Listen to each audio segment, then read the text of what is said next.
नमस्कार, मैं हूँ रीमा जायसवाल। मुल्कराज आनंद काफ़ी कमिटेड राइटर माने जाते थे।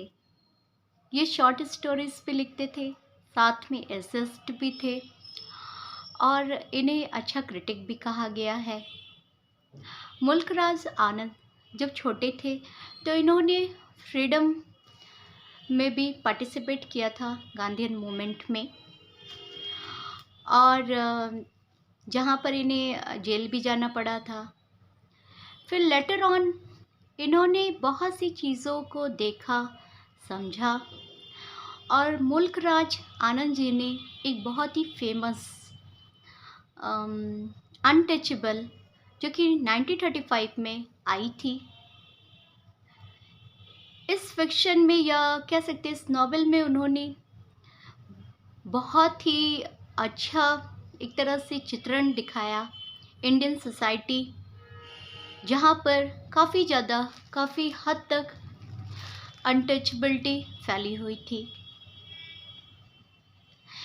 इस अनटचेबल में एक जो मेन कैरेक्टर था, मेन बॉय था, उसका नाम था बाखा, जो कि स्वीपर था और हर जगह इंडियन सोसाइटी में इसे एक तरह से कोई एक्सेप्ट नहीं करता था। क्यों?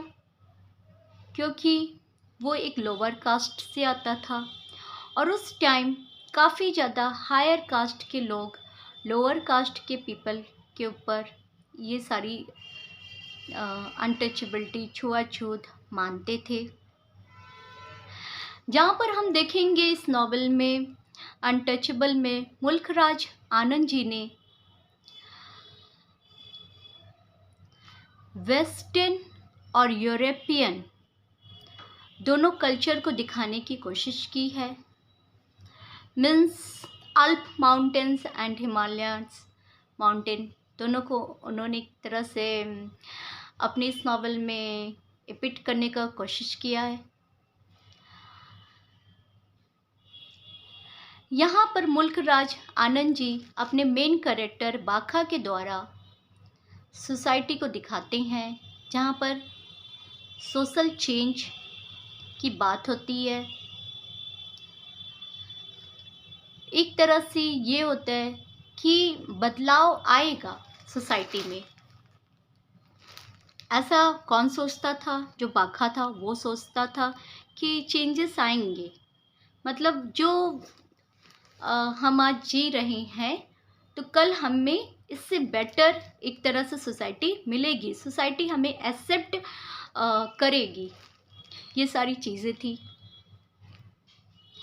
जहाँ पर इस नॉवेल में हम देखेंगे कि कर्नल हचिसन वो बाखा को बोलते हैं कि अगर अनटचेबिलिटी से छुटकारा पाना है तो क्रिश्चियनिटी की ओर, मतलब चर्च की ओर चलो।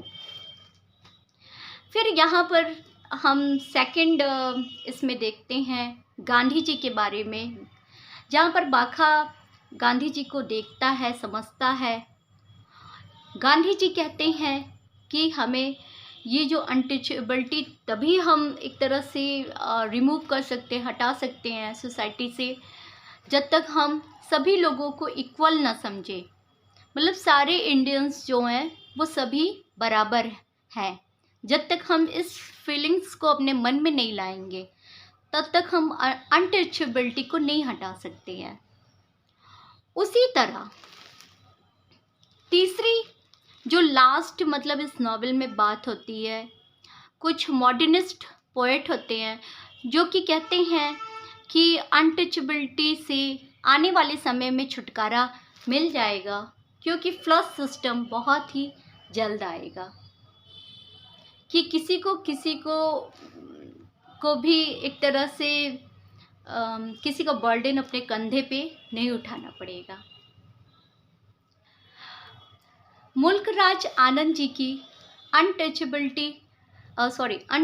के बाद उनकी कुली 1936 में आती है और two leaves and a word आती है। हम कल आगे इस नॉवेल के बारे में बात करेंगे। Thank you everyone.